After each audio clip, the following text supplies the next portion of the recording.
I'm Buddy, 32 years old, and I've spent my entire life as the invisible son. While my sister Grace basked in my parents' endless adoration, I quietly built a tech company that sold for $15 million. Nobody in my family knew until last Thanksgiving when the truth slipped out during dinner. What followed was the most spectacular meltdown I've ever witnessed, with my sister screaming, my dad choking on his turkey, and decades of family dynamics imploding in minutes. Before I tell you how it all went down, let me know where you're watching from in the comments, and hit that like and subscribe button if you've ever felt like the forgotten child in your family. Growing up in a middle-class suburban neighborhood in Chicago, my childhood looked perfectly normal from the outside. Our house on Maple Street had the requisite white picket fence, a basketball hoop in the driveway, and a golden retriever named Max, who greeted us when we came home from school. My parents, Richard and Carol, were both educators who placed enormous value on academic achievement. Dad taught high school history and coached the debate team, while Mom was an elementary school principal known for her strict standards and high expectations. From my earliest memories, there was an unspoken hierarchy in our home. My sister Grace, 3 years my senior, was the golden child. She possessed natural gifts that aligned perfectly with what my parents valued. Grace could play Mozart on the piano by age 7, won the regional spelling bee 3 years running, and maintained a perfect 4.0 GPA throughout her school years. Her bedroom walls were plastered with certificates, ribbons, and trophies that testified to her excellence. My room, by contrast, contained sports posters and computer parts. Not that anyone in my family ever really saw inside, since they rarely entered my space. Buddy, come see Grace's science fair project. She's made a working model of the solar system. Mom would call up the stairs, her voice brimming with pride. I'd trudge down to see yet another of Grace's accomplishments, being celebrated with cake and photos and congratulatory phone calls to grandparents. When I brought home my first-place trophy from the soccer tournament, Mom glanced at it and said, "That's nice, honey. Put it in your room." Dad didn't even look up from grading papers. That trophy ended up shoved in my closet because there was no point in displaying it when nobody cared. Birthday celebrations highlighted the disparity in our treatment. Grace's birthdays were elaborate affairs with themed decorations, custom cakes, and at least 20 guests. My parents would spend weeks planning the perfect party for her. For my birthdays, Mom would pick up a grocery store cake the day of, and we'd have a quiet family dinner. Some years they'd be so busy with Grace's activities that my birthday would be celebrated days late as an afterthought. "We'll celebrate this weekend, Buddy. Grace has her piano recital today, and you know how important that is," Dad would say, not noticing the disappointment in my eyes. Even in mundane daily routines, the favoritism was apparent. Grace received new clothes at the start of each school year, while I inherited the neighbor boys' hand-me-downs. Her academic achievements were tracked on a special calendar on the refrigerator. My soccer schedule never made it there. When Grace performed in the school play, both parents would take the day off work to attend every performance. But when my soccer team made it to the state championship, Mom said Dad will try to make it if his faculty meeting ends early. He didn't make it. I scored the winning goal with no family there to see it. "Why can't you be more like your sister?" became the soundtrack of my childhood, playing on repeat through elementary and middle school. Mom would sigh this question when I'd rather code on my computer than practice an instrument. Dad would mutter it when my report card showed B's instead of A's. By the time Grace was applying to colleges, our family dynamic was firmly established. The dinner table conversations revolved around her applications to Ivy League schools. My parents hired consultants, essay coaches, and test prep tutors to ensure she presented the perfect application. Harvard or Yale would be ideal, but we'd settle for Princeton, Mom would say, while Dad nodded in agreement. When I mentioned wanting to study computer science, Dad waved his hand dismissively. "Those video games won't get you anywhere in life, Buddy. You should consider a real field like law or medicine, though I'm not sure you have the grades for it." They never noticed that what they called playing around on computers was actually me teaching myself to code, building basic websites for local businesses, and developing a deep understanding of emerging technologies. By 16, I was making more money from my weekend hobby than from my summer job at the local grocery store, but I kept this information to myself. I had learned early that sharing accomplishments led to disappointment when they were minimized or ignored. The pattern continued through high school. Grace was valedictorian, gave a moving speech at graduation, and received a substantial scholarship to Yale. My parents threw her a giant graduation party, inviting practically the entire neighborhood. 2 years later, when I graduated in the top 15% of my class, Mom remembered to take photos, but there was no party. Dad patted me on the shoulder and said, "Not bad, son. Not Grace level, but not bad." That night, as I sat alone in my room looking at college brochures, I made a decision that would shape my future. I would stop seeking approval I would never receive. Instead, I would build my own path on my own terms, without the weight of comparison hanging around my neck. Little did I know how drastically that decision would change everything. My parents' approach to our college educations was as different as our childhood experiences had been. While Grace had received personalized tours of elite universities across the country, intensive SAT prep courses, and an entire home office converted into her application headquarters, my college preparation consisted of a single counselor, meeting at school, and a stack of state university brochures. "We've used most of our college fund for Grace's Yale education," Mom explained when I brought up my own college plans. "Yale isn't cheap, and she might want to go to medical school afterward. You can apply for scholarships and loans like other students do." I ended up at Illinois State University on a partial academic scholarship, working 20 hours weekly at the campus tech support center to cover the rest of my expenses. My dorm room was small and shabby, with cinder block walls and a roommate who played video games until 3 in the morning. But for the first time in my life, I felt free from the constant comparison to Grace. During my freshman orientation, I met Professor Lawrence Jenkins from the computer science department.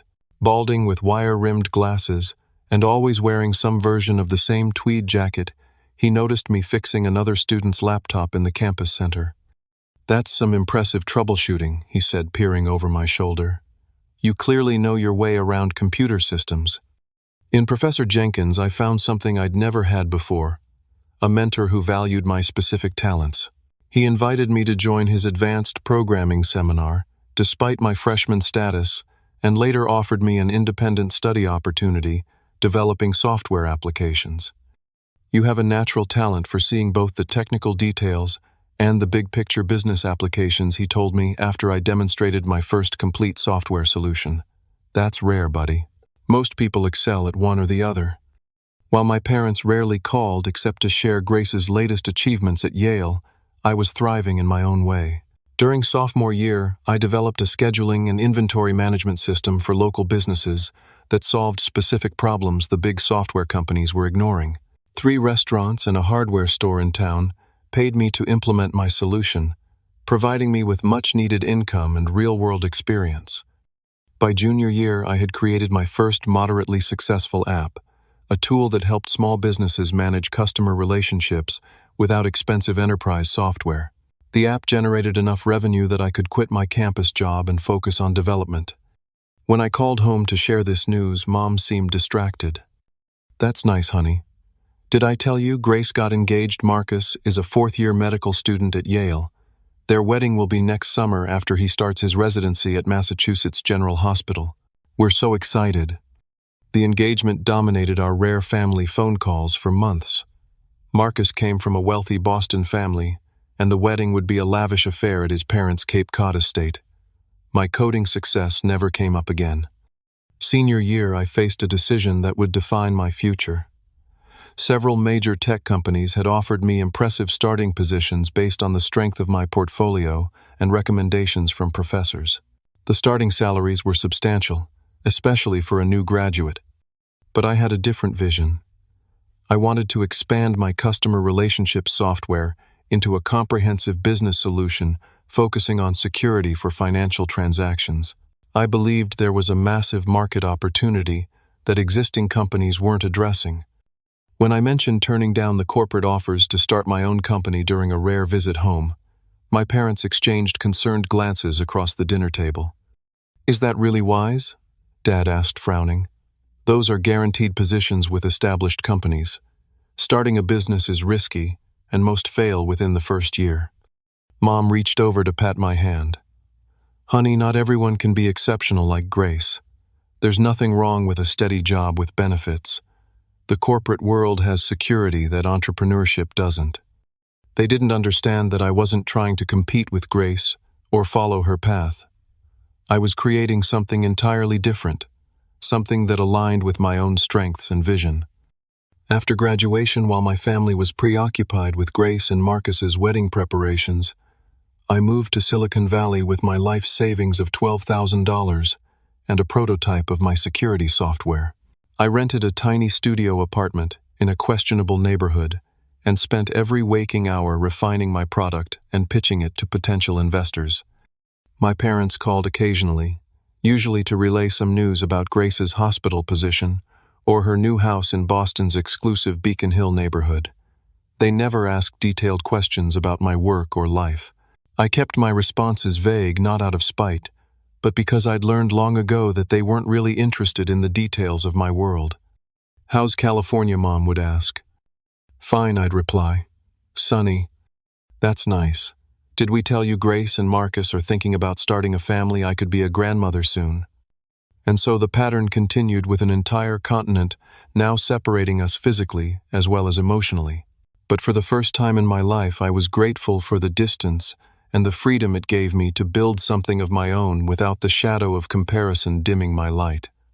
The early days of my startup were brutal. I converted my tiny studio apartment into an office, with my mattress shoved against one wall and 3 computer monitors dominating the rest of the space.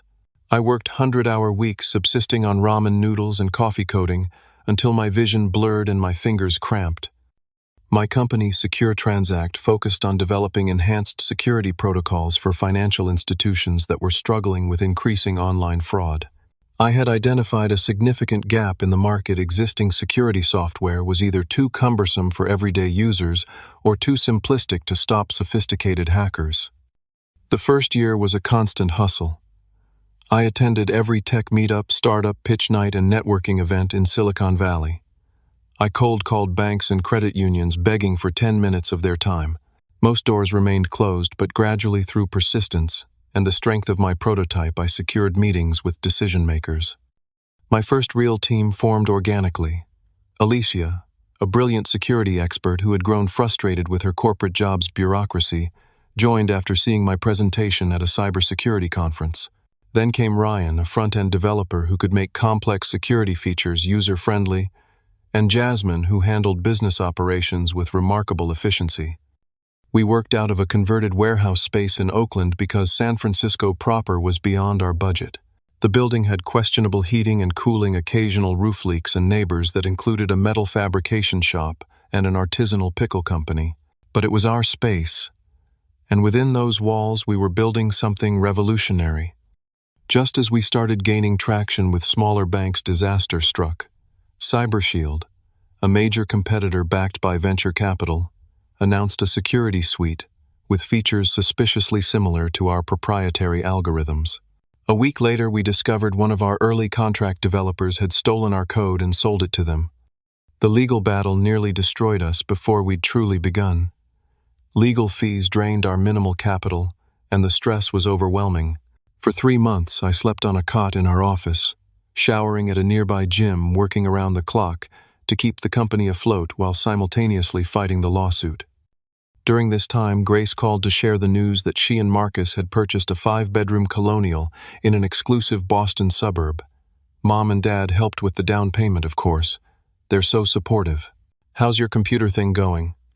I didn't mention the lawsuit or that I was living in my office. "It's coming along," was all I said. The turning point came unexpectedly. The legal battle had garnered some industry attention, and a senior vice president from First Western Bank reached out. He had reviewed our security protocols and was impressed by our innovative approach. "We've been following your case," he said during our meeting. "What CyberShield did was unethical, and their implementation of your ideas is flawed. We'd like to work with the original inventors, not the copycats." First Western became our first major client, implementing our security system across their digital banking platform. The successful deployment led to case studies, industry articles, and most importantly, more clients. Within 6 months, we had contracts with 8 regional banks and were negotiating with 2 national institutions. Our team grew from 5 people to 50, then to over 200 as demand increased. We moved from the leaky warehouse to proper offices in San Francisco's financial district. I finally upgraded from my studio apartment to a modest 1-bedroom condo, though I spent little time there as the business consumed most of my waking hours. As Secure Transact's reputation grew, so did interest from larger tech companies looking to acquire our technology. The first offer came 3 years after I founded the company, $7 million from a mid-sized financial software provider. I declined, knowing our trajectory and the value we were creating. A year later, the offers had doubled. Investment bankers began calling regularly, suggesting it was time to realize the value we had created. But I remained focused on building and improving our product rather than cashing out. Finally, 5 years after starting with nothing but a prototype and determination, I received an offer that made sense. Tech giant, one of the world's largest technology companies, offered $15 million for Secure Transact. They wanted our technology, our client relationships, and our team. Most importantly, they shared our vision for security and would provide resources to scale our solutions globally. After extensive discussions with my team and advisors, I accepted the offer. At 31 years old, I became a multi-millionaire overnight. Throughout this journey, my family remained largely unaware of my professional success. During our infrequent calls, they continued to focus on Grace's achievements: her promotion to head of cardiology, the vacation home she and Marcus purchased in Vermont, the private preschool their children attended. When Mom mentioned that they had helped Grace and Marcus with a kitchen renovation in their main house, I felt a momentary urge to tell them about the acquisition. Instead, I listened to the detailed description of Grace's new marble countertops and Viking range. I continued living modestly despite my new wealth. I upgraded to a comfortable but not extravagant condo, invested most of the money with the help of a fiduciary financial advisor, and donated to educational programs supporting young people interested in technology. The only luxury I allowed myself was occasional travel to places I'd always wanted to visit. My parents still introduced me to their friends as our son, who works with computers in California, while Grace remained our brilliant daughter, the cardiologist. I had made peace with this dynamic and built a fulfilling life, filled with friends who valued me and professional colleagues who respected my contributions. Then came the invitation to Thanksgiving at Grace and Marcus's home in Boston, setting in motion events that would finally shatter the family narrative that had defined us for decades. The invitation arrived via email in early October, formal and impersonal, clearly sent to multiple recipients at once. Grace and Marcus Whittington request the pleasure of your company for Thanksgiving dinner, followed by the date, time, and their address in Wellesley, Massachusetts.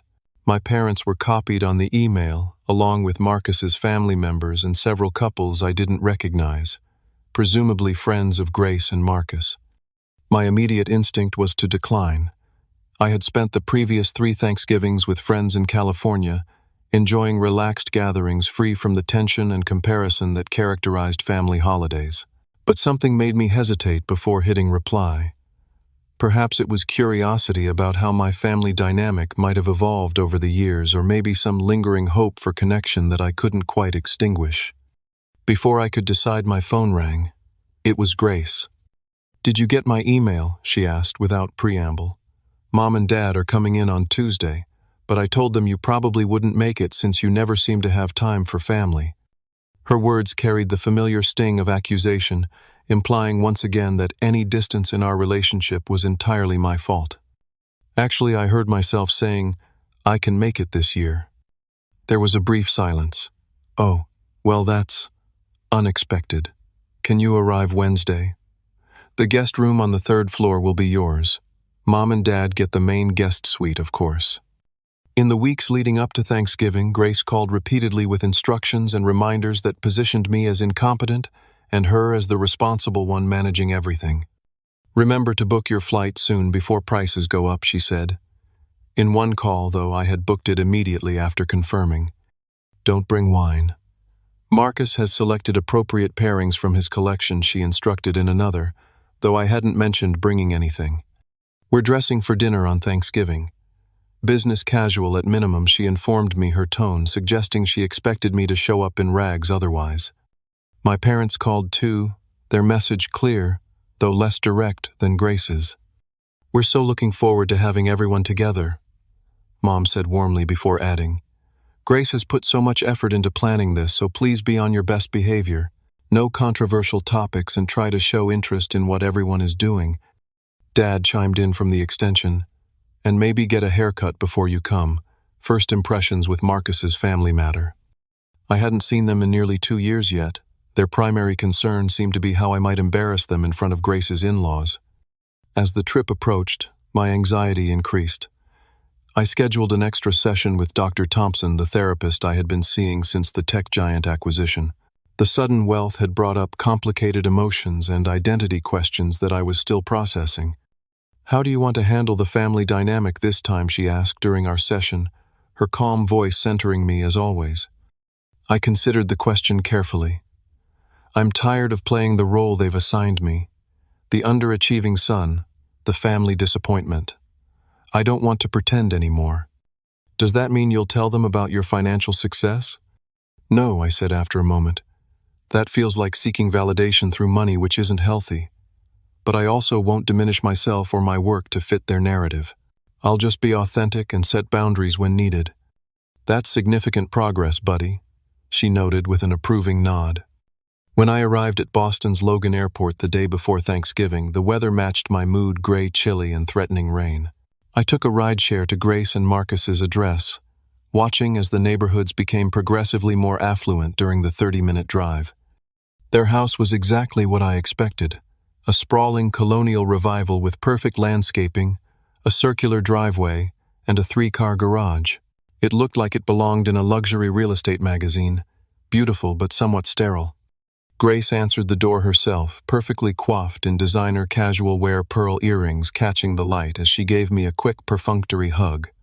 "You made it. Everyone's in the living room," she said already, turning away and leading me through the immaculate foyer. I noted she didn't offer to help with my luggage. The reunion with my parents was a study in awkward formality. Mom rose from an antique settee to embrace me, commenting immediately on my hair, which I had not cut, and how thin I looked. Dad gave me a firm handshake and a pat on the shoulder, his standard greeting.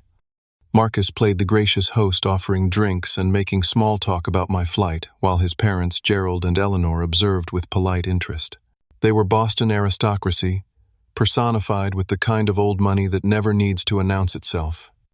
"And what is it you do in California?" Buddy Eleanor asked during a lull in conversation, her voice carrying the distinctive Boston Brahmin accent. Before I could answer, Grace jumped in. "Buddy works in computers, some kind of programming thing, right?" She glanced at me with raised eyebrows. "I founded a cybersecurity company specializing in financial transaction protection," I replied evenly. "It was recently acquired by tech giant." "How interesting," Eleanor murmured, clearly not finding it interesting at all. The conversation quickly shifted to Grace's children and their private school accomplishments. The house tour followed, with Grace narrating like a museum docent. "This is the formal dining room with the chandelier we imported from Italy. The table seats 20 when fully extended. Each room came with a similar inventory of designer names, imported materials, and subtle price signifiers. When we reached the guest rooms, the hierarchy was clear. My parents were shown to a spacious suite on the second floor, complete with sitting area and private bath. My room was a converted attic space on the 3rd floor, small but functional, with a bathroom down the hall. "It's usually the nanny's room, but she's away for the holiday weekend," Grace explained, not quite meeting my eyes. That evening we gathered for a catered pre-Thanksgiving dinner. The conversation revolved primarily around Grace's practice, Marcus's hospital politics, and their children's achievements. When I mentioned a recent trip to Japan, Grace cut in. "Buddy, your sweater has a stain," she said, ignoring my travel story entirely. "Why don't you borrow one of Marcus's? You're about the same size, though he's more athletic build, of course." Mom nodded in agreement. "That would be nice of Marcus. You should look presentable for tomorrow when everyone's here." I glanced down at my perfectly clean cashmere sweater, then back at my sister. "There's no stain, Grace, and I brought appropriate clothes for tomorrow, but thank you for your concern." A brief flash of annoyance crossed her face before she smiled tightly and turned to Marcus's father to discuss golf clubs. As I prepared for bed that night, listening to the murmur of voices from the second floor where my parents were presumably still chatting with Grace and Marcus, I reflected on how little had changed. Despite the physical distance and years apart, we had seamlessly resumed our familiar family script. The only difference was that I was no longer willing to play my assigned role without question. Tomorrow would be Thanksgiving, and I had a feeling our family dynamic was about to face its greatest test yet. Thanksgiving Day dawned clear and cold sunlight, streaming through the small dormer windows of my third-floor room. I could hear activity downstairs, the caterers arriving, Grace issuing instructions in her authoritative voice, the occasional sound of children laughing. I took my time getting ready, mentally preparing for the day ahead. By 10 o'clock, the house was transformed into a Thanksgiving spectacle. Every surface featured seasonal decorations that somehow managed to be both festive and elegantly understated. The dining room table was a masterpiece of design with hand-calligraphed place cards, multiple crystal glasses at each setting, and an elaborate centerpiece of autumn flowers and artfully arranged gourds. Grace was everywhere at once, supervising the caterers, adjusting decorations, and orchestrating family members like pieces on a chessboard. "Mom, please help Eliza with her dress." Dad entertained Marcus's parents in the study. "Buddy, just try not to get in the way." I found myself assigned to child-wrangling duty, keeping Grace's 7-year-old twins Eliza and Ethan occupied while the adults prepared. This suited me fine, as the children were the only family members who seemed genuinely happy to see me. "Uncle Buddy, do you still make computers?" Ethan asked as we built an elaborate structure with his building blocks. "Something like that," I replied, smiling at his simplified understanding of my career. "Mom says you're not very good at it because you still have to work," Eliza informed me matter-of-factly, placing a triangle block on our tower. "She says, if you were successful, you'd have people working for you instead." I managed to keep my expression neutral. "Is that so? Well, people measure success in different ways." As noon approached, additional guests began arriving: Marcus's brother and his wife, two couples who were colleagues from the hospital, and Marcus's elderly grandmother, who was wheeled in by a private nurse. Grace insisted on formal pre-dinner photos in front of the fireplace, arranging everyone in what she deemed appropriate groupings. "Buddy, stand at the end here." She directed, positioning me at the far edge of the family group, partially hidden behind Marcus's brother. When the photographer Grace had hired suggested I move forward to be more visible, she overruled him. "No, the composition is better this way. Trust me." By the time we were called to dinner at 3 o'clock, the tension in my shoulders had formed a persistent knot.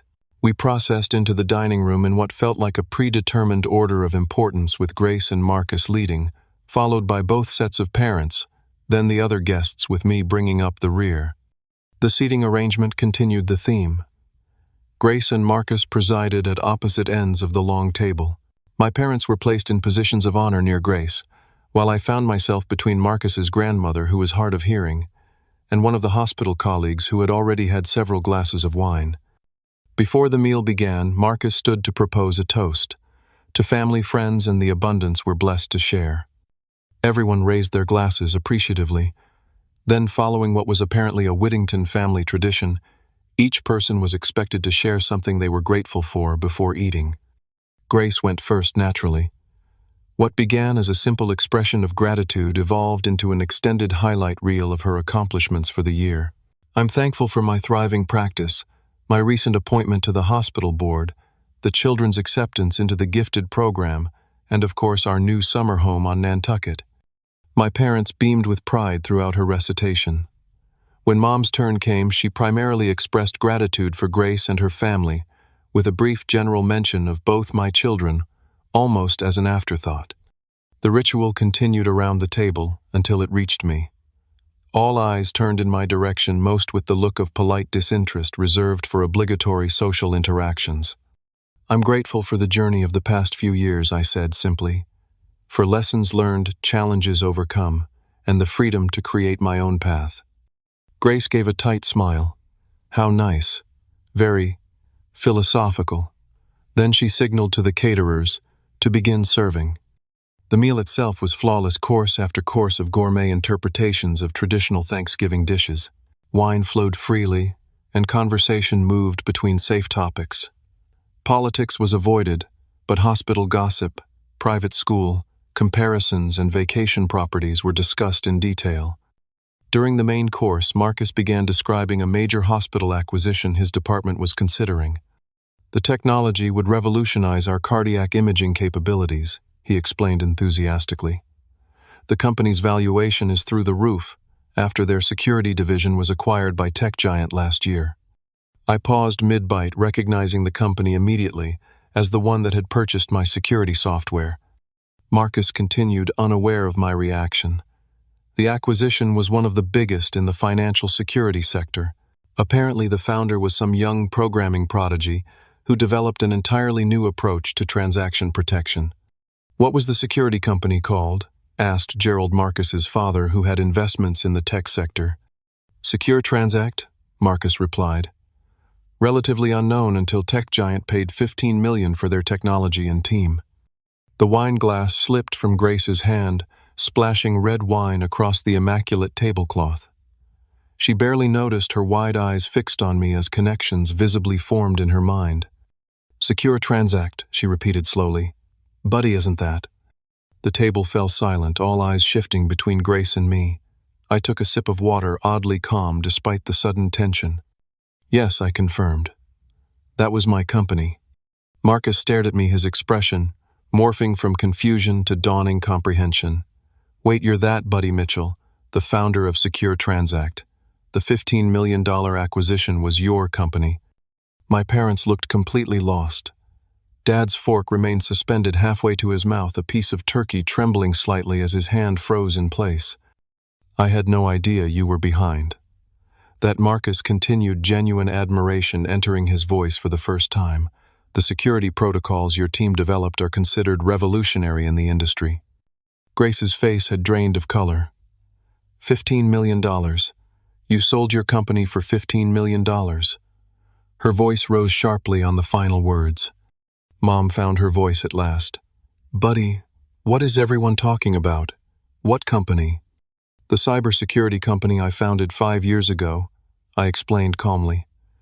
I developed a new approach to protecting financial transactions online. Tech giant acquired it last year. For $15 million, Dad finally managed to ask, his voice barely above a whisper. Yes, I confirmed, meeting his stunned gaze directly. The silence that followed was profound, broken only by the soft clink of Marcus's grandmother's spoon against her plate, as she continued eating blissfully, unaware of the dramatic revelation unfolding around her. Grace was the first to break the silence, her voice tight and controlled despite the visible tremor in her hands. This is a joke, right? Some kind of twisted prank you're playing. I shook my head. No joke. Secure Transact was my company. I founded it after college, built it for 5 years, and sold it to tech giant last year. But that's impossible, she insisted, looking around the table as if seeking allies. Buddy works at some little tech support job or something. He's not. He couldn't possibly. Marcus leaned forward, genuine interest animating his features. The Secure Transact acquisition was major news in business circles. Their security protocol completely revolutionized how financial institutions handle online transactions. He turned to me with new respect. I had no idea that was your work. My mother's expression fluctuated between confusion and disbelief. But honey, why didn't you tell us? We're your family. Before I could answer, Grace's voice rose an octave. $15 million. $15 million. And you never said a word, while we've been feeling sorry for you all these years. No one asked, I replied simply. When we talked, which wasn't often, the conversation always centered around your accomplishments. There never seemed to be much interest in the details of my life. Grace pushed back from the table so forcefully that water glasses wobbled. That is completely unfair. We always asked how you were doing. You asked if I was still doing that computer thing, I corrected her. That's not the same as showing genuine interest. Dad finally found his voice, though it emerged as a strained croak. "Son, 15 million island. That's. Why would you keep that from us?" Grace wasn't waiting for my answer. Her initial shock was rapidly transforming into indignation. "This is so typical. You always had to make everything about you, always playing the victim." The irony of her statement was so profound that I actually laughed, which only inflamed her further. "You think this is funny? You've been lying to us for years, making us think you were struggling while secretly being a millionaire. Do you have any idea how that makes us look?" "How it makes you look," I repeated incredulously. "That's your concern right now." Grace was pacing now, her carefully planned dinner completely forgotten. "I can't believe this. All this time we've been worried about you thinking you couldn't afford nice things, offering to help you." "When did you ever offer to help me?" I interrupted, genuinely curious. "Well, we would have if we'd known you needed it," she sputtered. "But apparently you were just playing poor while secretly being rich. What kind of person does that?" Marcus's parents exchanged uncomfortable glances. The hospital colleagues suddenly became very interested in their dessert plates. The private nurse quietly wheeled Marcus's grandmother from the room, sensing the family drama was escalating beyond polite dinner conversation. I never played anything I said, keeping my voice level. I lived modestly because that's what I prefer. And I never told you about the acquisition because money has never been the measure of success in this family. Academic prestige, professional titles, those were what mattered. "That's ridiculous," Mom interjected. "We've always been proud of both our children equally." The statement was so divorced from reality that I couldn't let it pass. "Mom, that's simply not true. My entire childhood was spent in Grace's shadow. My achievements were barely acknowledged, while hers were celebrated extravagantly." "That is not true," Grace shouted, slamming her hand on the table. "You were always the favorite. Mom and Dad bent over backward for you." Dad started to speak, then began coughing violently, reaching for his water glass with a shaking hand. The confrontation had literally taken his breath away. "Favorite," I repeated in disbelief.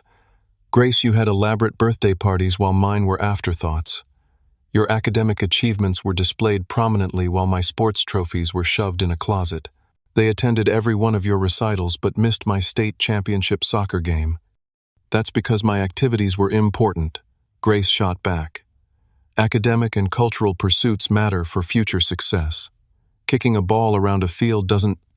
"And yet, here we are," I replied quietly. Grace's face flushed deep red. "You know what I'm going to prove how wrong you are." She stormed out of the dining room, leaving everyone in uncomfortable silence. Mom attempted damage control. "Buddy, I think you're remembering things through a very negative lens. We always treated you and Grace exactly the same." "Did you help me with a down payment on a house?" I asked. Mom fidgeted with her napkin. "Well, no, but you never asked. Did you ever offer?" She had no answer for that. Grace returned, clutching several photo albums, her expression triumphant. "Let's see what the evidence says, shall we?" She began flipping through pages aggressively. "Look, here's your 10th birthday party with that ridiculous dinosaur cake Mom made from scratch. Does that look like an afterthought to you?" I leaned forward to see the photo she was pointing to. In the image, 10-year-old me stood awkwardly beside a homemade cake, while Grace, 13, dominated the foreground, clearly annoyed at not being the center of attention. "Grace, that's your dinosaur phase. That was your cake. My birthday was the following week, and I got a grocery store cake that said, 'Happy Birthday,' with no name, because it was a last-minute purchase." She flipped to another page. "Well, what about this Dad taking you fishing, just the two of you? I never got special trips like that." Dad had regained his composure enough to interject. "Grace, that was the one time I took him fishing, and only because you and your mother were at your piano competition in Springfield." As Grace continued flipping through the albums, a pattern emerged that was visible to everyone at the table. Photo after photo showed family events centered around Grace's achievements with me, often literally in the background or margin of the frame. Holiday photos featured Grace opening multiple presents while I had one or two. Vacation photos showed Grace in the foreground at tourist attractions while I stood apart. The photographic evidence was doing the opposite of what Grace intended, providing visual confirmation of the family dynamic I had described. Marcus placed a gentle hand on Grace's arm. "Honey, maybe we should take a break and—" She shook him off.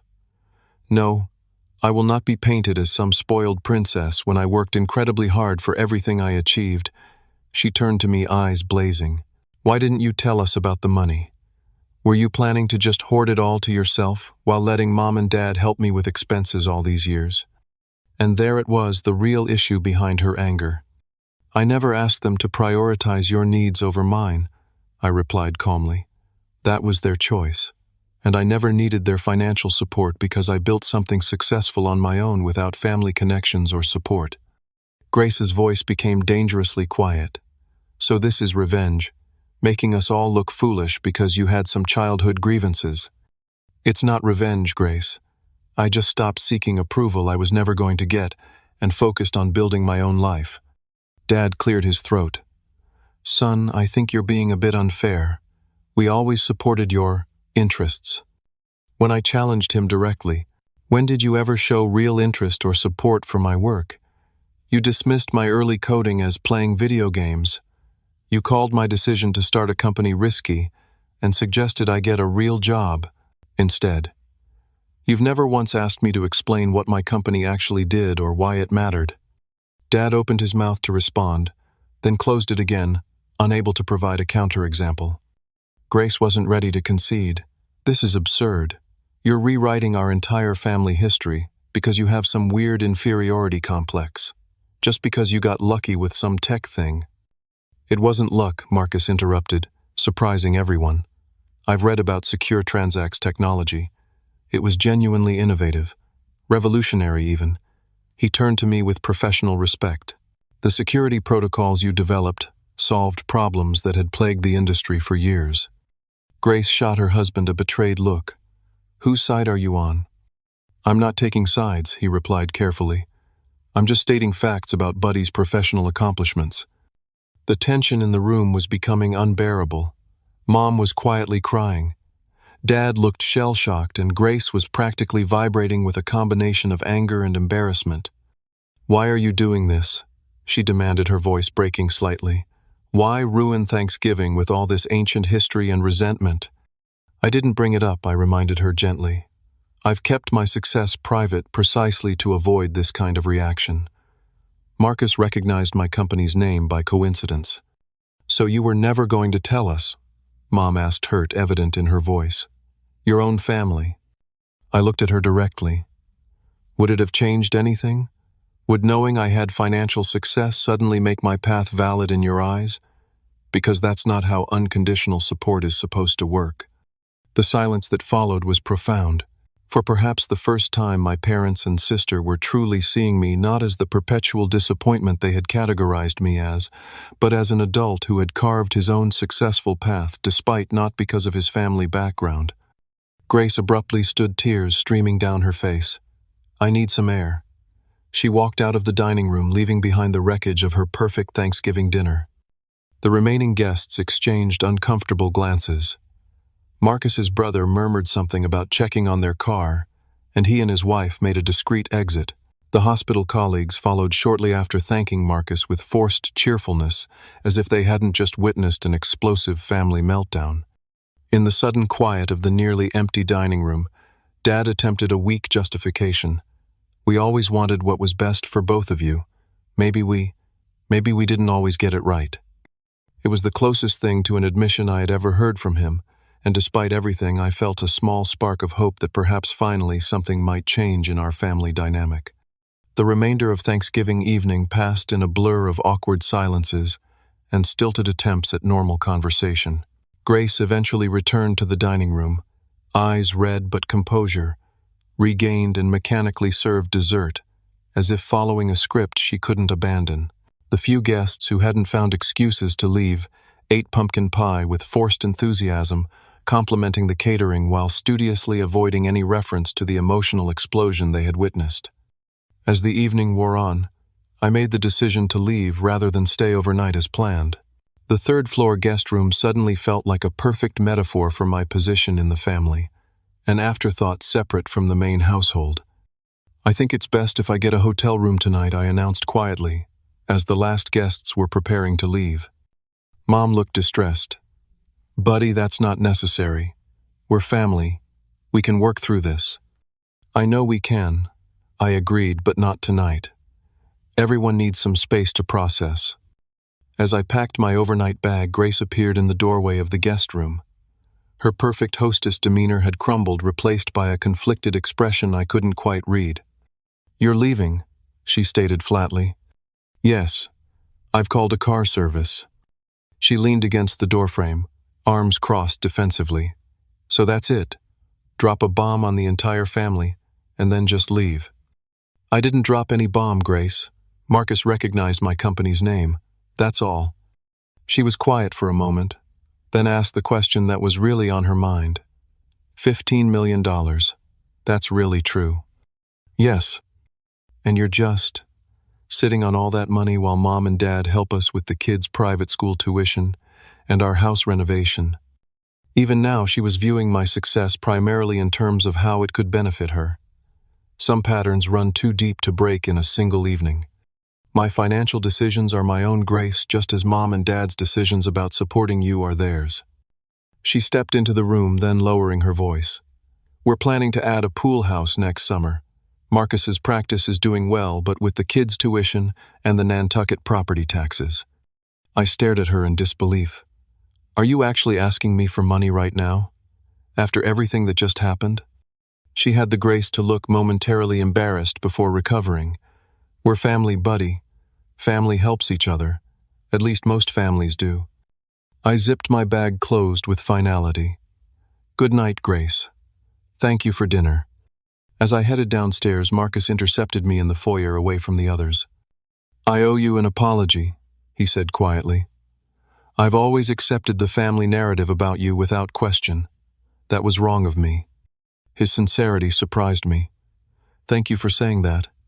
For what it's worth, what you built with Secure Transact was extraordinary. The medical technology company that licensed your security protocols has transformed our cardiac care capabilities." For the first time that evening, I felt truly seen for my professional accomplishments, ironically by my brother-in-law rather than my own parents. "That means a lot, Marcus. Thank you." My rideshare arrived, saving us from further conversation, and I stepped out into the cold November night, exhaling a breath I felt I'd been holding for years. In my hotel room that night, I sat by the window overlooking Boston's twinkling skyline, processing the events of the day. My phone buzzed repeatedly with texts from Grace, alternating between apologies and thinly veiled financial requests. "I'm sorry things got heated. Family dynamics are complicated. Have you considered setting up college funds for your niece and nephew? I didn't mean what I said about you playing the victim. Our contractor mentioned the pool house would be a perfect tax write-off for someone in your position." I silenced the phone and tried to sleep, but rest eluded me as conversations from the evening replayed in my mind.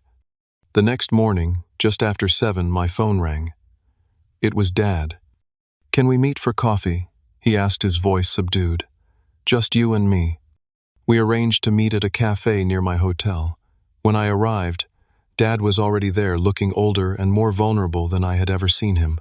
Without the protective presence of Mom and Grace, something in his demeanor had shifted.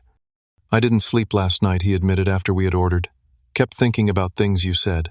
Things I couldn't really argue with." I waited silently, giving him space to continue. "I always thought we were good parents," he said, staring into his coffee cup. "Thought we gave both our children what they needed. But looking at those photo albums last night, seeing it all laid out like that," his voice cracked slightly, "we really did put Grace at the center of everything, didn't we?" It was the first genuine acknowledgement I had ever received from him about our family dynamic. "Why?" I asked simply. "Why was there such a difference in how you treated us?" Dad was quiet for a long moment. "Grace was like us," he finally said. "She followed the path we understood. Academic achievement, prestigious credentials, a professional career. When she succeeded, it validated our own life choices and values." He looked up at me, then really looked at me. "But you were different from the beginning. Creative, independent, interested in technology we didn't understand. Your path didn't fit our narrow definition of success, so I guess we just didn't know how to support it. You could have tried, I said quietly. You could have asked questions, shown interest, attended my games. You're right, he admitted, tears forming in his eyes. And I can't go back and change that, but I am proud of what you've built, son. Not because of the money, but because you had the courage to follow your own path even when we didn't understand it. My phone rang, interrupting the moment. It was Mom asking where Dad had gone so early. When I explained we were having coffee, she insisted on joining us. Within 30 minutes, she arrived at the cafe, breathless and defensive. Richard has been telling me about your conversation, she began without preamble. And I think you're being very unfair. We always loved both our children equally. Love isn't the issue, Mom, I replied gently. It's about recognition, support, and validation. It's about showing up for soccer games, not just piano recitals. We were busy working parents doing our best, she insisted. If we focused more attention on Grace, sometimes it was because she needed more guidance. Dad surprised me by intervening. Carol, that's not entirely true, and you know it. We prioritized Grace because her achievements made us look good as parents. We understood her path. Buddies was foreign to us, so we minimized it. Mom's eyes widened at Dad's candor. For perhaps the first time in their marriage, he was contradicting her version of our family narrative. The conversation that followed was difficult, emotional, and long overdue. Mom initially remained defensive, but as Dad continued acknowledging specific instances of favoritism, her certainty began to crack. I never realized how it must have looked through your eyes, she finally admitted. We didn't mean to make you feel less important.